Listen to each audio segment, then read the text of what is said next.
முதல் நாள் எனக்கு ஆமைக்கறி 28 கிலோ அனுப்பிட்டாரு.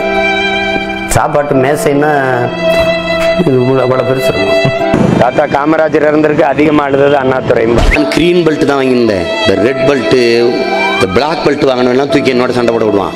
நான் நடிச்ச அடங்காத என் தம்பி சண்முகம் எடுத்தார். எங்கள் அண்ணன் சரத்குமார், நான், என் தம்பி ஜீவபிராசு கதாநாயகனா நடிச்சாப்ல. அதில் 500 இடங்களை வெட்டிட்டாங்க. அப்துல் கலாம் அவர்கள் வந்து படிச்சு அறிவியல் விஞ்ஞானி ஆகி அணுகுண்டு கண்டுபிடிச்சு பொக்கரன்ல வெடிச்சு இந்தியா வல்லாதிக்கம் என்று பேசிக் கொண்டிருந்தால் அது காமராஜர் பிறந்த சாதிதான். இன்னைக்கு நம்ம வீடியோல என்ன பார்க்க போறோம்னா, நாம் தமிழர் கட்சியின் ஒருங்கிணைப்பாளர் சீமான் அவர்கள் அவர் பேசுறது எல்லாமே பொய் தான். அதுல நான் ரொம்ப பார்த்து ரசிச்ச ஒரு சுத்தமான எந்த ஒரு கலப்படமும் இல்லாத ஒரு சில பொய்களை உங்களுக்கு வீடியோவா எடுத்துட்டு வந்துக்கிறேன். இந்த வீடியோல அவர் பேசிய எல்லா பொய்களையும் ஒண்ணா நான் உங்களுக்கு காமிக்கிறேன். அதுல ஏதாவது நான் பொய் சொல்லியிருந்தேன்னா நீங்க என்ன வேணாலும் கேட்கலாம். பிகாஸ் எல்லாத்துக்குமே ஆதாரத்தோட தான் இந்த வீடியோல உங்களுக்கு காமிக்க போறேன். பார்த்து ரசிக்கலாம் வாங்க. இதுல நம்ம பார்க்க போற முதல் பொய், முதல் நாள் எனக்கு ஆமைக்கறி 28 கிலோ அனுப்பிட்டாரு. சாப்பாட்டு மேசைன்னா இது அவ்வளோ பெருசு இருக்கும். இறால்னா இறால் அப்படின்னா 6 வகை இறால் இருக்கும். நண்டுனா நண்டு அப்படியே தான் இருக்கும். அப்படியே முழு நண்டா இருக்கும். பிளந்து பார்த்தா உள்ளுக்குள்ள மாதிரி எப்படி சமைப்பாங்கன்னே தெரியாது. கேட்டீங்களா? நான் ஒண்ணு கேட்கிறேன். அவர் ஒரு விடுதலை புலிகளோட தலைவர். அவர் எதுக்காக போராடினாரு, எதுக்கு உயிரை விட்டாரு? அவர் ஒரு 5 ஸ்டார் ஹோட்டல் செஃப் ரேஞ்சுக்கு பேசிட்டு இருக்கீங்க. அங்க உண்மையான ஒரு மனுஷன் என்ன இருந்தாரு, அவர் சொல்றதை நம்ம கொஞ்சம் கேட்போமா? அவர் நாங்கெல்லாம் ஒன்னா இருந்து பேசும்போது சொன்ன விஷயங்களை இவர் தனக்கானதா மாத்திக்கிறாரு. ஆமைக்கறி அங்க பரிமாறப்பட்டது உண்மைதான். அது சீமானுக்கு கிடையாது, எங்களுக்கு பரிமாறப்பட்டது. அவர் திரும்பி போன அந்த காலப்பட்ட பதியில இந்த விஷயத்த சொன்னாங்க. சொன்னதுக்கு அப்புறம் அவர் கேட்டாரு. அந்த டைம்ல கிடைக்கல. ஆமைக்கறிக்கு ஆசைப்பட்டுக்கிறாரு, ஆனா கிடைக்கல. அந்த ஏக்கத்துல என்ன பண்றதுன்னு தெரியாம பொய்யா போயிடுகிறாரு. தம்பி, ஒரு மனுஷன் போய் பேசலாம், ஆனா ஏக்கர் கணக்கில் எல்லாம் பேசக்கூடாது. அது எப்படா நெஞ்சில கொஞ்சம் கூட ஈரம் இல்லாம இவ்வளவு பெரிய பொய் சொல்ற? ரெண்டாவது பொய், இது கொஞ்சம் ரொம்ப சுவாரஸ்யமானது தான். ஏன்னா யாராலையுமே இப்படிலாம் பேசவே முடியாது. ஒரு நாடி நரம்பு ரத்தம் சதை புத்தி எல்லாத்துலேயுமே பொய் ஊறி போனவனால மட்டும்தான் இப்படி பேச முடியும். அதை நீங்களே கொஞ்சம் பாருங்களா. நான் நடிச்ச அடங்காத என் தம்பி சண்முகம் எடுத்தார். எங்கள் அண்ணன் சரத்குமார், நான், என் தம்பி ஜீவபிராசு கதாநாயகனா நடிச்சாப்ல. அதில் 500 இடங்களை வெட்டிட்டாங்க. ஒரு படத்துக்கு எத்தனை நிமிஷம்? நான் சொல்லலப்பா, நீங்களே சொல்லுங்க. ஒரு படம் எவ்வளவு நேரம் எடுப்பாங்க? ஒரு ஹாலிவுட் படம்னா 1.5 மணி நேரம் எடுப்பாங்க. தமிழ்நாட்டு படம், தமிழ் படமோ இந்திய மொழி படம் எதுவாக இருந்தாலும் சரி, அதிகபட்சம் எவ்வளோ எடுத்துருவாங்க? ஒரு 3 மணி நேரம் எடுத்துருவாங்களா, இல்லை ஒரு 3.5 மணி நேரம் எடுத்துருவாங்களா? ஒரு 3 மணி நேரம் படத்துக்கு எத்தனை நிமிஷம்? 180 நிமிஷமா? 180 நிமிஷம் படத்துல 500 கட்டு கொடுத்தா படமே இருக்காதே. எக்ஸ்ட்ரா ஒரு 5 மணி நேரம் எடுத்து தான் கட் பண்ணணும். இவர் நடிச்ச படத்துல 500 கட்டு கொடுத்துக்கிறாங்க.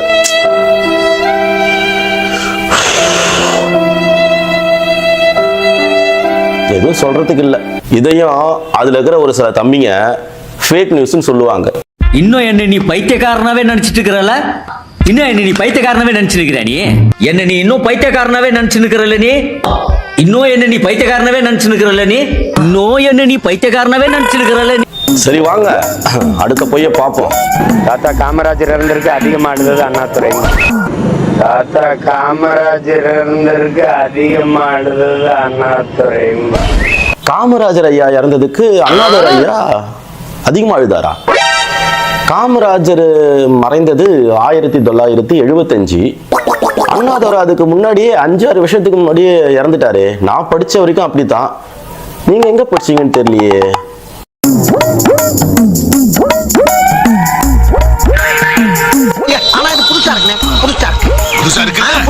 சரி வாங்க, நமக்கு டைம் இல்ல, அடுத்தது பாப்போம்.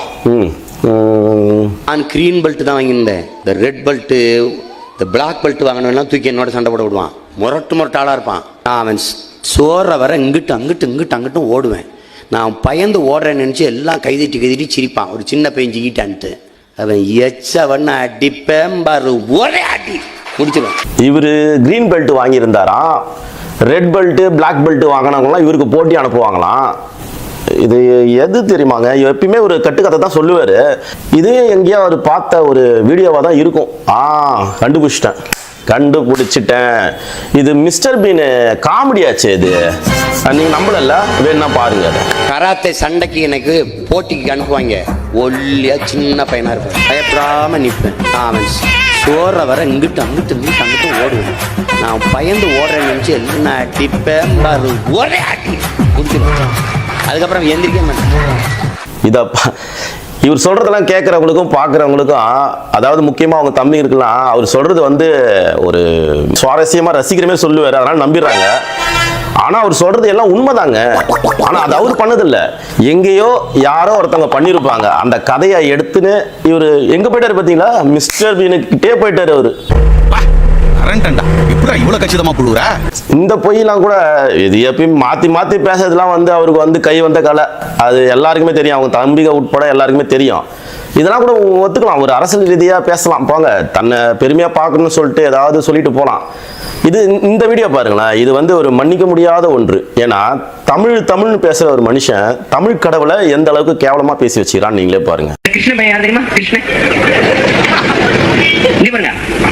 அந்த பெண்கள் எல்லாம் ஆடு மேய்க்கிற இடையகுல பெண்கள் எல்லாம் ஒரு குளத்துல குடிச்சிட்டு இருந்தாங்க. இந்த பொய்க்கு நாய் ஓடி போய் அந்த பிள்ளை கழிச்சு இந்த புலிமணி எல்லாம் எடுத்துட்டு மரத்துல இருக்காங்க. இந்த பிள்ளைய உடைய கலந்து போயிட்டான கிருஷ்ணா கொடுத்துட்டு மார்பங்களை இப்படி மறைச்சிக்கிட்டு இப்படி பக்கவாட்டிலேயே நடந்து போகுது அந்த பிள்ளை. அவன் சொல்றான் பாருங்க, எவ்வளவு கண்ணியமிக்க கடவுள், 2 கையும் நீங்க ஏந்தி கேட்டாதான் தருவீங்க. உண்மையிலேயே நல்ல மான கோஷம் உள்ள தாய்மார்களா இருந்தா நாளையில இருந்து நீங்க கிருஷ்ணருக்கோ கண்ணனுக்கோ கோயிலுக்கு கூப்பிடுங்க. உண்மையிலேயே அவளெல்லாம் பாத்தீங்களா, அவர் சொன்ன விதத்தை பாத்தீங்களா? அந்த கிருஷ்ணன்ல அந்த கிருஷ்ண பையன் மானமுள்ள சூடு சொர்ணகிற எந்த ஒரு தமிழ் மக்களும் ஆனா அவனை கும்பிடக்கூடாது, யூடிசிங் கேஸ்ல புடிச்சு கொடுக்கணும். இப்போ அவர் என்ன சொல்றாரு அந்த கிருஷ்ணனை பத்தியும் பாப்போமா? நான் கிருஷ்ண பரமாத்மாவுடைய பேரன். அவன் வந்து சொல்லல, ஆபத்து வர இடத்துல இல்ல நான் வந்து அவதாரம் எடுப்பேன். அது மாதிரி இது ஒரு அவதாரம். அநீதி அக்கிரம இடத்துல வந்து நான் மாயோனுடைய வாரிசு. இப்ப யார வந்து யூடிசிங் கேஸ்ல புடிச்சு கொடுக்கறது, யாரு கோயிலுக்கு போக கூடாது, எவன் மாணவர் சூடு சொர்ணம் உள்ளவெல்லாம் கும்பிடக்கூடாதுன்னு சொன்னதெல்லாம் யாரு? உனக்கெல்லாம் வெக்கமே இல்லையாடா, சோறு தானே திங்கிற. சரி வாங்க அடுத்தது. அந்த பிள்ளைகளுக்கு அந்த மருத்துவ கனவே இருக்கக்கூடாது, எங்களுக்கெல்லாம் அந்த மாதிரி கனவே வரக்கூடாது. என்ன கேட்பாங்கல்ல, முதலமைச்சரா ஆசைப்படுறாங்க, தமிழனுக்கு மருத்துவமாராகன்னு ஆசை இருக்கக்கூடாது. நாங்க எப்போ டாக்டர் ஆக மாட்டோம், இதெல்லாம் நாங்க எப்போ சொன்னோம்? நாங்க டாக்டர் ஆக மாட்டோம், மாடு மேய்க்க தான் எங்களுக்கு பிடிச்சிக்குது, நாங்க என்னைக்கு சொன்னோம்? மாடு மேய்க்க கூப்பிடுவான், ஜீமா போயிடாத, நீ டாக்டர் தான் ஆகணும். எல்லா பேரும் டாக்டர் ஆகு, ஒரு நோயாளி வர மாட்டான். வேதாளம் படத்துல தல அஜித் அவர்கள் ஒரு டிரான்ஸ்ஃபார்மேஷன் ஒன்று கொடுப்பாரு பாத்தீங்களா, அப்படியே அழுதுனே இருந்துட்டு சிரிப்பார் தெரியுமா, அது தோத்துரும் இவர்கிட்ட. ஆடு மாடு மேய்க்க கூப்பிடுவான், ஜீமா போயிடாத, நீ டாக்டர் தான் ஆகணும். எல்லா பேரும் டாக்டர் ஆகு, ஒரு நோயாளி வர மாட்டான். ஆறுமுகம் இங்க இருக்கே டாக்டர், ஆறுமுகம் கிளினிக்கில் தான் இருக்கேன். அடுத்த பொய், இது வந்து ஒரு பெரிய தப்பு இல்லைனாலும் ஆனா அண்ணன் சொல்ற பொய்ல லிஸ்ட்ல இருக்கு இல்லையா, அதனாலதான் காமிக்கிறேன். அப்துல் கலாம் அவர்கள் வந்து படிச்சு அறிவியல் விஞ்ஞானி ஆகி அணுகுண்டு கண்டுபிடிச்சு பொக்கரன்ல வெடிச்சு இந்தியா வல்லாதிக்கம் என்று பேசிக் கொண்டிருந்தால் அது காமராஜர் பிறந்த சாதிதான், பள்ளிக்கூடம் தான். எந்த ஒரு தலைவரையும் விட்டு வைக்கிறது இல்லை நம்ம ஆளு. அப்துல் கலாம் ஐயா டிகிரி முடிச்சிட்டாரு, பட்டம் வாங்கிட்டாரு, அப்பதான் வந்து சிஎம் ஆகுறாரு காமராஜர் ஐயா. ஆனா அவர் கட்டிய அந்த ஸ்கூல்ல படிச்சுதான் அப்துல் கலாம் ஐயா இவ்வளவு பெரிய ஆளானாருன்னு சொல்றாரு. 1954 ஏப்ரல் 13ஆம் தேதி முதலமைச்சராக பொறுப்பேற்றார் காமராஜர். 1954ஆம் ஆண்டு இயற்பியலில் இளங்கலை பட்டம் பெற்ற கலாம் இயற்பியலில் முதுகலை படிப்பதை விடுத்து விண்வெளி பொறியியல் படிப்பில் சேர சென்னை MITயில் விண்ணப்பித்தார். ஏதாவது ஒரு விஷயமாவது உண்மையாகுதா பாருங்க. நாங்க வர்றோம்ப்பா. எவ்வளவு பெட்டி இழத்தாப்பா அந்த காதுக தாங்க. வாங்க எம்பிட்டு போய் லேசா புழுந்தாவே கண்டுபிடிச்சிடறாங்கல்ல. அது சரி, அவங்க நம்ம வாயை பார்த்து வருஷக்கணக்கா பழகிட்டாங்கல்ல, கண்டுபிடிக்கத்தானே செய்வாங்க. இன்னும் ஏகப்பட்ட பொய்கள் இருக்குதுங்க, அது கிடக்குது, கோடிக்கணக்கில் இருக்குது. ஆனால் அதெல்லாம் சொல்லி முடிக்க முடியாதுல்ல, வேற நல்ல நாள் வேற தொடர்ந்து வருது, வெறும் பொங்கல் திருநாளாக வருது. அதனால இன்னைக்கு கொஞ்சம் வீடியோவை சின்னதாக முடிச்சுக்குவோம். நம்ம வீடியோவை பார்க்குறவங்க எல்லாரும் கொஞ்சம் ஷேர் பண்ணுங்க, முக்கியமாக சப்ஸ்கிரைப் பண்ணி வச்சுங்க. ஏன்னா நிறைய பொய்களை நீங்கள் பார்க்க வேண்டியது இருக்குது.